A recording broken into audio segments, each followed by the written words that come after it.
Alors, Milly, bonne arrivée. Merci. Voilà. Alors, c'était quoi ton trajet? Tu es allé où? Comment ça commence, ton histoire? Mon histoire commence quand je décide d'aller à Saut de Coco, Grand Laou, pour voir la tombe de mon papa. Voilà. Parce que mon père, il est enterré là. Okay. Donc, chaque année, 1 ou 2 fois, je fais l'effort de venir voir mon papa. Et tu viens d'où? Burkina Faso. Burkina Faso,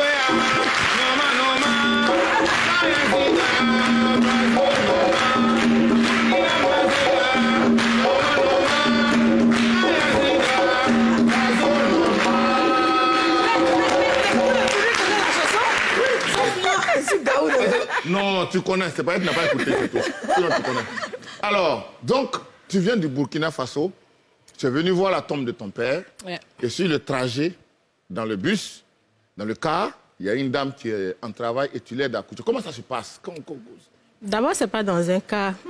Zongo aussi, il n'a pas les bonnes informations. Ah, voilà ça. Nous, on nous a dit dans un cas. Avec un choco, il est déjà où il touche. Quand tu fais le commence, bébé. Papa, de Zongo, là, n'est pas bien arrivé. Dis-moi tout, Mathieu. C'est pour ça que moi, il te fait venir ici. Pourquoi il est raconté? J'ai loué une voiture. Ah, d'accord. Voilà, j'ai loué une voiture qui devait me conduire de là-haut, puisque j'ai pris le cas. J'ai loué une voiture à Abidjan d'abord, là-haut et là-haut. Et de là-haut, je devais louer une voiture pour Saut de Coco, précisément au V2. D'accord. Okay. Voilà. Dans la zone de là-haut, là-bas. Exactement. Okay. Voilà. Donc, à mi-chemin, il y a deux messieurs, ils essaient de stopper la voiture. Et comme moi aussi, je suis forte en papaterie, à chaque fois qu'on m'arrête, je m'arrête. Toi et moi, on n'est pas loin. Donc, je décide de m'arrêter. D'abord, le chauffeur, il a hésité, bon, parce que c'était en pleine brousse, des gens qui arrêtent. J'ai dit, bon, il faut t'arrêter. Parce que je note que moi, je suis dans le social. Au Burkina, je suis un peu dans le social. Donc, quand quelqu'un essaie de m'arrêter, surtout en pleine brousse, je ne vois pas d'abord le danger. Je me dis que tous les braqueurs, les coupeurs de route, on ne sait jamais là. Oui, on ne sait jamais. Surtout ces zones de cacao là-bas. Exactement. Mais moi, je prends toujours le pied positif. Je me dis, peut-être c'est une personne qui a besoin de mon aide. Du coup, je m'arrête et puis bon, là, il me dit qu'il y a une femme qui est en travail d'accouchement.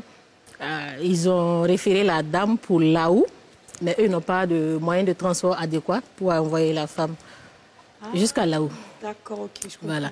Et la dame, elle devait traverser l'eau à pirogue pour venir au V2. Et comment j'allais au V2, ok, j'ai dit au monsieur, c'est vrai que je partais pour passer au moins 3 à 4 heures avec, puisque je suis née là-bas, c'était de me promener, saluer les gens, nettoyer la tombe de mon papa et tout. J'ai dit, mais bon, je vais laisser ça pour une prochaine fois. Laisse-moi juste le temps de saluer mon papa et puis je prends la dame. Donc rapidement, je vais au cimetière, je fais un coucou à mon papa et puis j'embarque avec la dame. Voilà. D'abord, avant d'embarquer, je sentais qu'il y avait de petites contractions. Donc je demande pourquoi elle a été évacuée, mais bon, elle-même n'a pas su pourquoi. L'accompagnante... Est-ce que toi, tu es sage-femme ou bien... Oui, je suis sage-femme. Moi, je suis sage-femme. Non, c'est ton travail, en fait. Voilà. C'est mon travail. Donc, on embarque, les contractions commencent. Moi, j'avais peur. Quand elle a commencé à pousser, j'ai dit, oh, madame, il ne faut pas pousser. J'ai dit, on a dit, tu pars à là-haut, donc il faut grouiller, on va arriver à là-haut, tu vas pousser là-bas. Mais après, je me rends compte que quand les contractions commencent, on ne peut pas les contrôler. C'est involontaire. Elle avait perdu la poche des os? Oui, la poche des os était derrière. Elle avait perdu ça depuis le village là-bas. Voilà. Donc, les garçons ne demandent pas, hein, c'est une affaire de femmes. Donc, on embarque et puis, bon, au fur et à mesure, les contractions se répètent. Et là, moi, je commençais à avoir peur. Je me dis, mais je ne suis pas sur mon territoire. Si ça commence, qu'est-ce que je fais? Est-ce que je dois faire l'accouchement? Est-ce que je dois la laisser tomber? Parce qu'on sait que quand les choses se passent bien, on t'applaudit. Mais quand ça se passe mal, Donc, du coup, honnêtement, j'avais peur. J'avais peur. Je priais Dieu même que cette femme-là arrête de pousser, mais elle continuait. À un moment donné, je sentais que ça prenait de l'ampleur. Donc, j'ai décidé de me lancer. J'ai dit au chauffeur, faut serrer. On va travailler. Donc, le chauffeur, dès que lui l'a serré, il a fui. Il a eu peur. Il n'a même pas éteint le moteur. Et lui, il a pris la voie. Oui. Comme ça. Oh.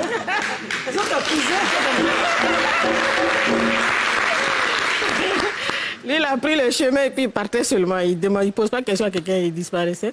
Donc, j'ai dit à la dame, j'ai dit, c'est vrai que je ne suis pas ivoirienne. Moi, je suis burkinabé, je suis née ici et tout. Il y avait mon grand frère même qui était là, mais il n'était pas dans la voiture avec nous. Puis celui, il a cédé sa place à la dame et puis à ses 2 accompagnantes. Donc, la femme a dit... sur la route, là. En pleine brousse, on a serré. Vous avez fait une place dans la brousse. Dans la voiture même. Ah, dans la voiture. Et c'est là qu'elle accouche. Ouais. Waouh. Et ils ont donné quel nom à l'enfant? Martine.